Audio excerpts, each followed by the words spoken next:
sobrang laki ng ari ng nakilala kong AFAM. Lumaki ako sa hirap. Sa probinsya namin, palaging kulang ang pagkain sa mesa. Minsan lugaw na malabnaw lang ang ulam, minsan asin at kanin. Maaga akong natutong magtiis kasi 3 kaming magkakapatid. At ako yung panganay. Si mama, labandera, si papa naman construction worker pero hindi laging may trabaho. Halos baon na rin kami sa utang sa sari-sari store.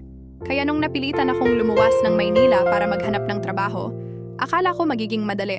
Pero ang nahanap ko lang, mga raket na maliit ang kita. Ang sahod sapat lang sa pamasahe at pagkain, wala nang maipadala sa pamilya. Doon ko naisip maghanap ng ibang paraan. Sa isang online app, nakilala ko yung AFAM. Sa una, simpleng chat lang. Pero nang sabihin niya na tutulungan niya ako kapalit ng companionship, natukso ako. Alam kong mali pero iniisip ko na lang ang pamilya ko. Nung nag-aya siya sa hotel, wala na akong nagawa kundi pumayag. Pagkita namin, ramdam ko agad ang kaba. Mabango siya, matangkad, at halata mong sanay na sa ganitong setup. Niyaya niya akong kumain muna, pero sa totoo lang, hindi na ako mapakali. Alam kong pagkatapos ng dinner, may mangyayari na. At ayun na nga nag-aya na siya sa hotel niya.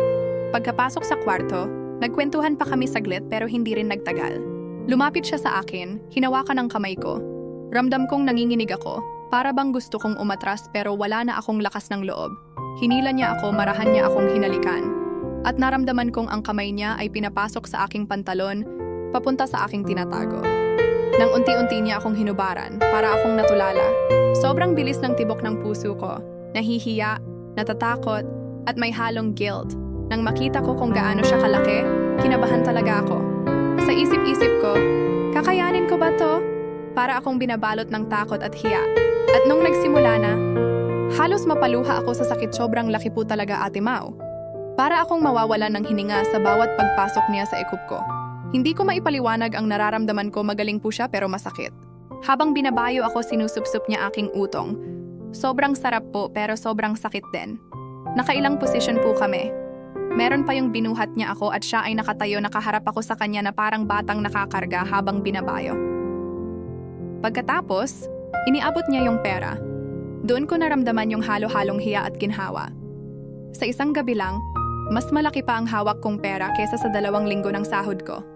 Pag uwi ko, dumiretso agad ako sa remittance center. Pinadala ko halos lahat kay mama. "Anak, salamat ha, nakabili kami ng bigas at gatas ng kapatid mo," sabi niya sa tawag. Habang nakangiti ako sa telepono, naiiyak naman ako sa loob. Hindi nila alam kung saan galing ang perang yon at hindi doon natapos.